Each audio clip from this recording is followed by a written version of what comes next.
Be ready for dictation. 15 seconds to go.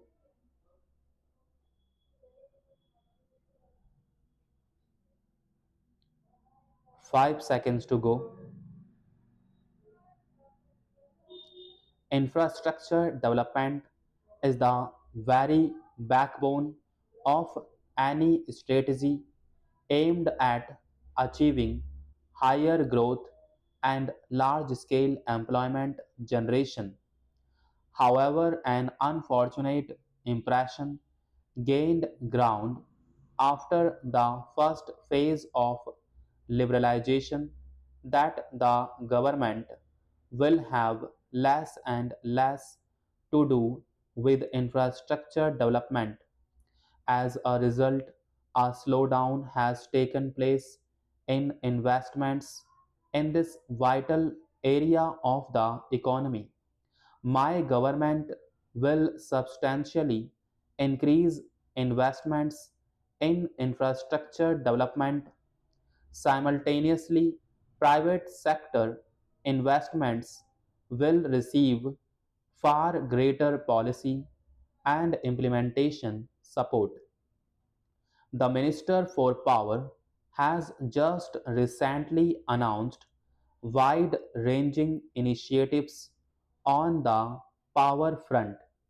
My government will take firm decisions and also support firm decisions of state governments to bring financial viability to the power sector.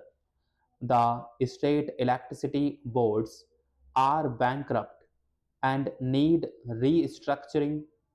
The drain on internally raised resources has to stop.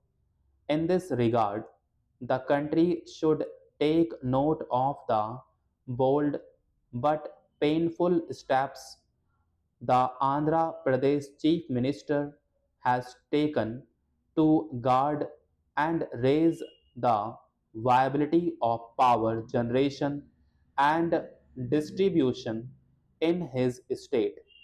We also support in this regard the initiatives of the Odisha government. Delays in implementation have been the ban of infrastructure projects in India. They have led to not only cost and time overruns but also loss of opportunities in downstream income and employment generation. This neglect and waste will be positively addressed. Towards this end, the Prime Minister's office will directly monitor all projects capitalized at more than rupees 100 crore each in the areas of power, roads, bridges, and dams, irrigation, telecommunication, oil and energy, railways, ports, and airports. My office will seek a monthly progress report on all such projects and ensure that they are completed and commissioned on due dates. Agriculture is the very heart of our economy and culture. Farm production has to reach a growth rate of at least 5%. Otherwise, our goals of overall economic growth and employment generation, as also our promise to build a hunger free India by the year 2010 will remain unfulfilled. Food security on a long term basis is our urgent and immediate concern. Government plans to earmark substantial plan funds for public investment in agriculture, rural development, irrigation, horticulture, afforestation, waste land development, and related rural infrastructure. We will also pay special attention to the modernization of the agro processing industry. It has immense potential for employment generation in the country now. Sir, the Honorable Minister has said that they are acting strictly in accordance with the directions received from the Supreme Court and that they have prepared a seniority list which has been accepted by the Supreme Court.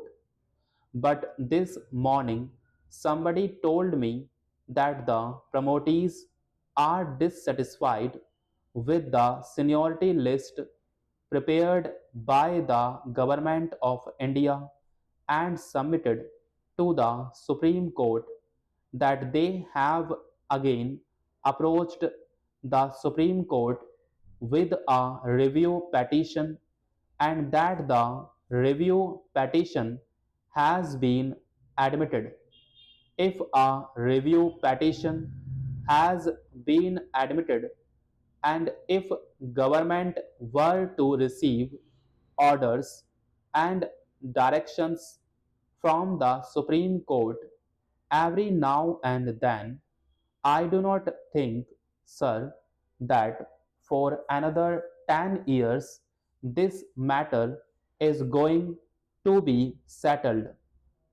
Every time the government will come before the House and say that these are the directions of the Supreme Court, they have to act as per the directions of the court and all that. Then I am told, sir, that for promotion from class 1 post of income tax officer to the post of assistant commissioner, 10 years service rule is there. That means that one has to put in 10 years service as income tax officer class 1, otherwise he will not be eligible for promotion. If such a thing is there, then I want to know how they are going to prepare or refix the seniority. Do they intend to change the service rules or do they intend to change the 10 years condition? What is the policy with regard to this? So far as I am concerned, I am going to make it very clear that this is not going to end like this. The litigation will go on, it will continue. The government may seek the opinion of the law ministry or seek the opinion of the attorney general, but the struggle between the promotees and direct returns will go on like this unending. That is why my suggestion is that the minister concerned should take personal interest in this matter, discuss with the representatives of both the direct recruits and promotees and thrash out this problem. If it is not possible for him to thrash out this problem, it is better to prevail upon them at least to agree to refer the matter to arbitration, nominating one from the direct recruits, one from the promotees, and one from the government of India by taking an undertaking from all the parties concerned that whatever be the award of the arbitration, it will be final and binding on all the parties. I want to know whether the government is prepared to look into this